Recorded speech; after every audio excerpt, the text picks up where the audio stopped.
Mga ulo sa balita, ekonomiya sa dakbayan sa Cagayan de Oro, subling mihinay-hinay na sa pagsaka pinaagi sa mga natala nga mga bakante nga trabaho sa buhatan.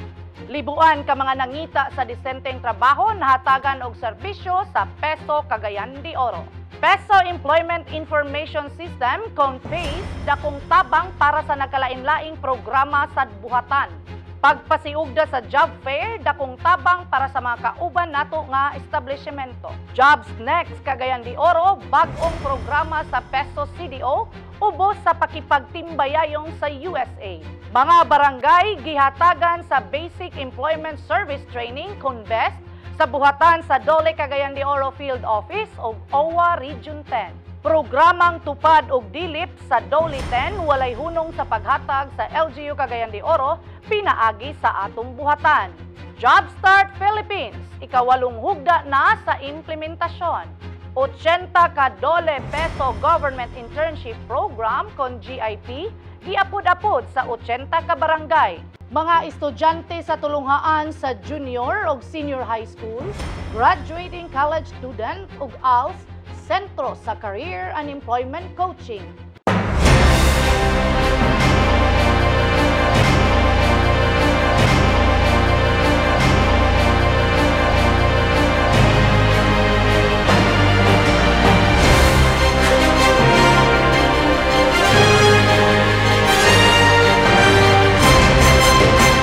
Kalihukan kalampusan sa Peso.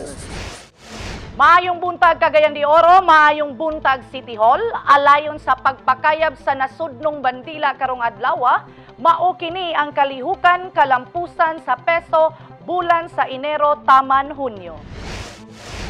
Ekonomiya sa dakbayan sa Cagayan de Oro, subling mihinay-hinay na sa pagsaka, pinaagi sa mga natala nga mga bakante nga trabaho sa Public Employment Service Office Cagayan de Oro. Usa sa mga core functions sa atong buhatan, mao ang pagsiguro nga mahatagan ng mga katawhan sa igong kahibalo sa mga bakanting trabaho nga gitanyag sa mga nagkalain-laing establishmento sa dakbayan. Ania si Romilo Filisilda para sa Kapeso nga balita.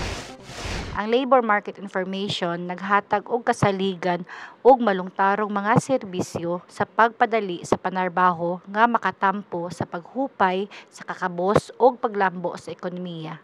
Pinaagi sa mga bakanting trabaho nga gipangayo nato sa atong local industry partner aron nga mahisayod ang mga nangita sa trabaho sa mga gihanyag matag bulan. Gikan Enero hangtod Mayo, nakatala kita og 25,288 ka mga bakanting trabaho sa atong dakbayan. Gidapit ang atong mga kauban sa makanunayon nga pagbisita sa among opisina para sa paghatag-giya kaninyo pinaagi sa referral, local recruitment activity, special recruitment activity o job fair. Kini si Romilo Filisilda ang inyong kapeso. Libuan ka mga nanimpalad nga mga makasulod sa trabaho nahatagan sa higayon nga makatrabaho pinaagi sa giya sa atong buhatan. Ania si Nadine A. Enterina para sa Kapeso nga balita. Ang Public Employment Service Office nagtugot sa atong mga kauban establishment nga magpahigayon og job interview sulod sa Peso sa matag Martes hangtod sa Biyernes. Ang nasampit nga aktibidad para sa mga nagapangita sa trabaho ug unta makakita sa komportable nga lugar sa pag-interview. Sukad Enero hangtod Mayo, ang Peso CDO naka-facilitate na sa 7,088 nga aplikanteng rehistrado. 7,632 kanila ang gi-refer sa mga trabaho ug 6,858 kanila ang nakakaplag og nahatagan sa trabaho nga adunay kinatibuk-an nga 90% nga placement rate. Kini si Nadine A. Enterina ang inyong kapeso. Peso Employment Information System, CONPACE, naghatag sa hingpit nga panarbaho pinaagi sa pagpasayon sa pag-access sa mga nangitag trabaho sa mga lokal nga oportunidad.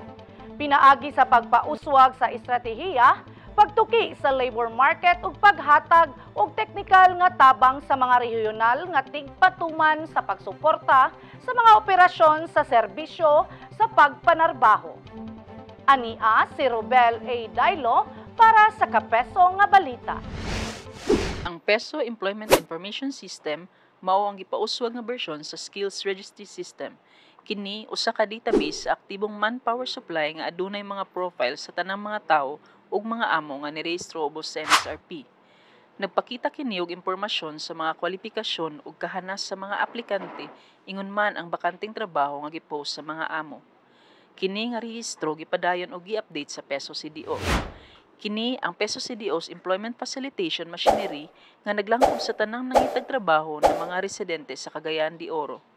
Ang misyon niini nga programa mao ang pagpasiugda og himpit nga pagpanarbaho pinaagi sa pagpadali sa paggiya sa mga Cagayanon nga nangita og trabaho ngadto sa mga lokal nga oportunidad sa pagpanarbaho.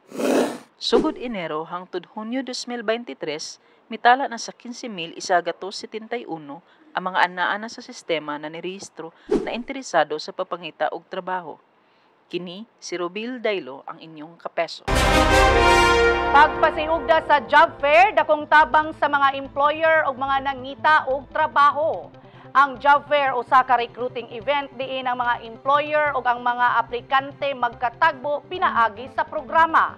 Diin ang mga nangita og trabaho makakita og dugang impormasyon mahitungod sa mga bakanteng trabaho nga gitanyag sa atong mga establishmento. Ania si Honey Michelle Iasis para sa Kapeso nga Balita.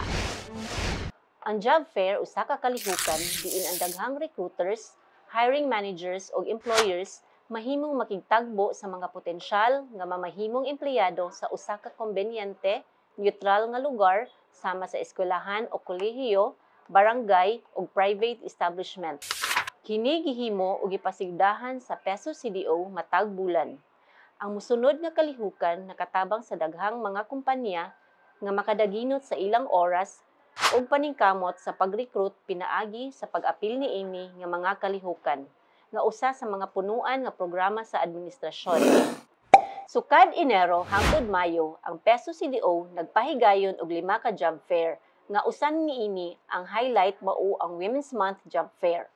Sa pagkakaron, ang Peso CDO nakasulisit na og 4,752 ka job vacancies available sa maong mga job fair nga adunay kapin sa 100 ka mga participating establishments ug kapin sa 200 ka mga hired on the spot. Kini si Honey Michelle Iasis ang inyong kapeso. Pagpirma sa Memorandum of Agreement tali sa local government unit sa Cagayan de Oro City, pinanguluhan ni City Mayor Rolando Clarex A. Uy og sa Philippine Business for Education nga gipanguluhan ni Miss Justine Raagas sa ilang pagsugod sa ilahang training ug employment program nga Jobs Next ni adtong Pebrero 9, 2023. Ania si Rosendo E. Israel para sa Kapeso nga Balita. To formally seal our partnership. Gipirmahan ni Mayor Clarix Uy ang Memorandum of Agreement sa Philippine Business for Education or PBED nga girepresentahan ni Executive Director Justine Raagas alang sa paglusad ug pagpatuman sa Jobs Next project sa Dakbayan sa Cagayan de Oro sayo sa buntag Pebrero 9 sa Dynasty Court Hotel ni Dakbayan. Ang Jobs Next project usa ka inisyatibo nga gipangunahan sa PBED nga nagtumong sa pagsulbad sa mga isyu sa job skills mismatch, kawalay trabaho tungod sa automation o kakuwang sa kahanas sa workforce. Sa Dakbayan sa Cagayan de Oro, ang proyekto gipanguluhan sa Public Employment Service Office o PESO ubos sa Department Manager nga si Kathleen Kate Surilla nga motabang sa facilitation uban sa PBED isip technical skills trainers uban ang mga pipila ka mga department managers ubos sa gimugna nga Local Future Skills Council nga gi-chair mismo ni Mayor Clarex A. Uy. We want to be a champion for their progress. So they won't only be helping themselves, but they will also help in the economic progress of our city. Gihatagan o gibug-aton ni Mayor Clarex nga ang RISE CDO ang iyang prioridad nga agenda gilaraw aron magpunting sa kabatan-unan, edukasyon ug paghupay sa kakabus nga mahimong mapauswag pinaagi sa pakigtimbayayong sa pribadong sektor ug mga magdudula sa industriya. Gipadayag usab niya ang iyang pasalamat sa mga partner sa pribadong sektor sa ilang walay hunong nga suporta sa mga programa sa Dakbayan sa edukasyon ug kalambuan sa kabatan-unan. Dugang pa, si PBED Executive Director Justine Raagas miingon nga, Isip usa ka kagayanon kini nga proyekto duol siyang kasing-kasing og tungod kay ang proyekto naisubay sa RICE CDO priority agenda ni Mayor Uy, siya mipasalig sa pagsiguro sa kalampusan sa Jobs Next sa syudad. Ang MOA signing ug launching natapos uban sa tanang partido sa MOA ingon man ang mga stakeholders nga nagpakita sa ilang pasalig pinaagi sa pagpirma sa Pledge of Commitment Board. Ang Jobs Next project usa lamang sa daghang mga programa nga gihimo sa City Government of Cagayan de Oro uban sa PIBED sa milabay nga pipila ka tuig aron kampyon ang katungod sa kagayanon sa edukasyon ug pagpalambo sa kahimtang sa panarbaho sa syudad. Kini si Rosendo E. Israel ang inyong kapeso. Mga kabaranggayan sa Dakbayan nahatagan sa Basic Employment Service Training (BEST) para sa mga programa sa Department of Labor and Employment o OWA. Ania si Lynn M. Guzman para sa kapeso nga mga balita. Ang PESO CDO uban ang DOLE CDO-FO ug OWA Region 10 nagpahigayon og duha ka adlaw nga pagbansay sa Basic Employment Services para sa mga barangay chairpersons ug ilang mga representante aron makahimo ug makahatag og epektibong mga programa sa pagpatrabaho ug panginabuhian ngadto sa level sa barangay. Ang kooperasyon nga natural nga makabenepisyo sa ilang tagsa-tagsa ka mga constituents gituyo usab nga mapalig-on sa nahisgutang pagbansay nga nakaalayon sa RICE CDO platform ni Mayor Rolando Clarix AOy sama sa mga mosunod. DOLE Integrated Livelihood and Emergency Program o DILIP Guidelines, Anti-Illegal Recruitment Orientation, PhilJobNet and Job Fair, RA 11621 or known as First Time Job Seekers Act, Open Forum, Synthesis of the Training, and Commitment Setting. Kini si Lynn M. Guzman ang inyong kapeso. Tupad og DILIP program sa DOLE Cagayan de Oro Field Office, malampuson nga natunong sa Local Government Unit Cagayan de Oro, pinaagi sa hugot na suporta sa atong buhatan. Ania si Charmaine Salomon para sa kapeso nga balita. Ang tupad o tulong panghanap buhay sa ating disadvantaged displaced worker o sa community-based package of assistance nga naghatag og emerhensya nga trabaho alang sa mga bakwit, underemployed o seasonal na mga trabahante. Sulod sa minimum nga napulo ka adlaw apan dili mula pa sa maximum nga 30 ka adlaw. Depende sa matang sa trabaho nga himuon. Samtang ang DILIP nahiuyon sa agenda sa gobyerno sa pagpakunhod sa kakabus ug inclusive development. Ang programa nagtinguha nga makatampo sa pagpakunhod sa kakabus ug pagpakunhod sa pagkahuyang sa mga risgo sa mga nagtrabaho nga mga kabus ug marginalized na mga trabahante pinaagi sa emerhensya nga trabaho ug promosyon sa entrepreneurship ug mga negosyo sa komunidad. Kini adunay duha ka components. Una, kabuhayan o DOLE Integrated Livelihood Program. Ikaduha, tulong panghanap buhay sa ating disadvantaged displaced workers o Emergency Employment Program. Kani nga mga serbisyo mapasigarbuhong natunol sa LGU Cagayan de Oro pinaagi sa PESO CDO nga gikan sa DOLE CDO Field Office ubos sa pagpangolo ni Chief Emmanuel Maneng Toledo ngadto sa labing nanginahanglan subay sa RICE CDO agenda ni Mayor Rolando Clarix AOy. Sugod Enero hangtod Mayo karon tuiga, mikabat na sa 604 nga tupad beneficiaries nga adunay kinatibuk ang kantidad nga 2,825,499 pesos og 559 ka mga beneficiaryo sa DILIP nga adunay kantidad nga 7,362,000 isa kagatos diin usa kagatos 14 niini ang mga individual nga proyekto og 15 niini ang mga proyekto nga grupo. Kini si Charmaine Salomon ang inyong kapeso. Jobstart Philippines, ania na sa ikawalo nga hugna sa pagpatuman niini. Ania si Rolly M. Bacod para sa kapeso nga balita. Ang Jobstart Philippines usa ka programa sa Department of Labor and Employment DOLE nga nag-andam sa mga batan-ong Pilipino alang sa pagpanarbaho. Gihimo kini sa Jobstart pinaagi sa paghatag sa mga batan-on o career coaching, mga kahanas sa kinabuhi, teknikal nga pagbansay o mga internship sa mga kumpanya. Nakiktimbayayong sa pribadong sektor ang JobStart. Nagtabang sa mga kumpanya nga matubag ang ilang mga pinanghalanon sa manpower uban sa talento o manasigon nga mga batanong lalaki o babae. Ang Public Employment Service Office o PESO, 8 na katuig nga mao'y nag-implementar sa programa o nahimong sumbanan sa ubang LGU.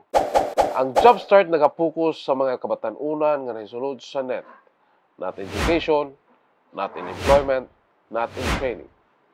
Ang Republic Act 10869 nga nailhan usab nga JobStart Philippines Act. Gipatuman ni atong Hunyo 29, 2016. Aron ma-institutionalize ang pagpatuban sa programa sa tibuok nasod. Kini si Rolly Bacod, ang inyong kapeso. Dole Cagayan de Oro Field Office mihatag og Dole Peso Government Internship Program kon GIP ngadto sa 80 ka barangay sa Dakbayan. Ania si Ana Marie Atinen para sa Kapeso nga balita. Ang Dole Government Internship Program kon GIP naghatag og tulo ngadto sa 6 ka bulan nga internship nga oportunidad alang sa mga graduado sa high school, technical vocational o kolehiyo nga gusto mo padayon og karera sa serbisyo publiko sa lokal o nasyonal nga gobyerno. Kinsa ang mga kwalipikado niini?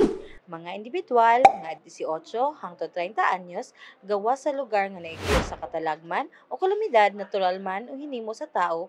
Diin ang mga individual hangtod sa 35 anyos mahimong makomoda niini. Graduado sa high school, tekvok o kolehiyo nga walay kasintian sa trabaho.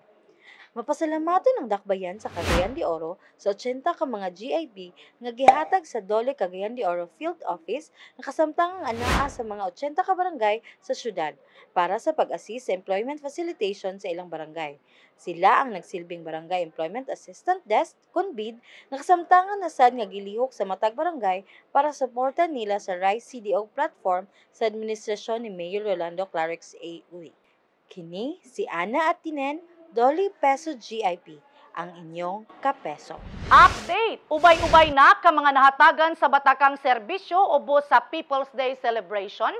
Clarex na serbisyo sa baryo o PESLA kon pre-employment seminar for local applicants. Alayon sa tinguhan ni Mayor Rolando Clarix A. Uy nga ang katawhan mapaduol sa gobyerno ug ang gobyerno haduol sa katawhan. Nagpadayon ang paghatag sa mga batakang serbisyo diin ang Public Employment Service Office Cagayan de Oro nagahatag sa 1% nga suporta. Sugod Enero hangtod Mayo 2023, mikabat na sa 226 ang nahatagan na sa serbisyo sa Clarex nga serbisyo sa baryo matag Sabado, 276 matag People's Day, o 61 matag pre-employment seminar for local applicants kon PESLA. Ang Clarex na serbisyo sa baryo mag-aarangkada sa inyong tagsa-tagsa ka barangay matag Sabado, matag Miyerkules usab para sa People's Day sa may City Hall Quadrangle, ug matag Lunes sa may alauna sa hapon para sa pre-employment seminar for local applicants kun PESLA. Mga tulungaan sa Dakbayan sa Cagayan de Oro nahatagan sa programang Career Coaching para sa mga junior high school, Employment Coaching para sa senior high school ug ALS learners, ug Labor Employment for graduating students kun LEGS para sa college. Ania si Sam Sanchez para sa Kapeso nga balita. Ang Career Guidance, Employment Coaching ug Labor Education for graduating students o LEGS usa sa mga core functions nga gimbuhaton sa PESO nga nagsumpay tali sa eskwelahan ug trabaho ug nagtabang sa mga young adults sa pagpili sa angay ug makatarunganon nga karera sa kolehiyo ug ang pagpangandam sa pag-atubang sa pagpangita og trabaho. Ipahigayon kini sa mga tinun-an sa grade 12 ug ALS learners ubos sa K-12 program para sa employment coaching. Grade 10 to 11 para sa career coaching og LEGS o Labor Education for graduating students sa kolehiyo. Sugod Enero hangtod sa Hunyo ning tuiga, mikabat na sa 1,203 ka mga estudyante nga nahatagan sa career coaching. Dus nga sa gatos 19 ka mga estudyante para sa employment coaching, 1,711 ka mga graduating students sa college. Ug nakaserbisyo na kini sa 27 katulungaan sa Dakbayan. Kini si Sam Sanchez para sa Kapeso nga Balita. Mautan ko ang kalihukan kalampusan sa Public Employment Service Office Cagayan de Oro bulan sa Enero hangtod Hunyo. Mga kapeso, sa dugang updates, mamahimo kamong mo-like, follow o share sa amuang official Facebook page at Peso Cagayan de Oro. Kini na lamang ang inyong ubos nga kauban sa pag-alagad, Kathleen Kate Dailo Sorilla, nga nagadalit sa pagpahinumdom, sa pagpangita sa trabaho ug pag-uswag kauban taoy. Daghang salamat, dalaygon ng Diyos.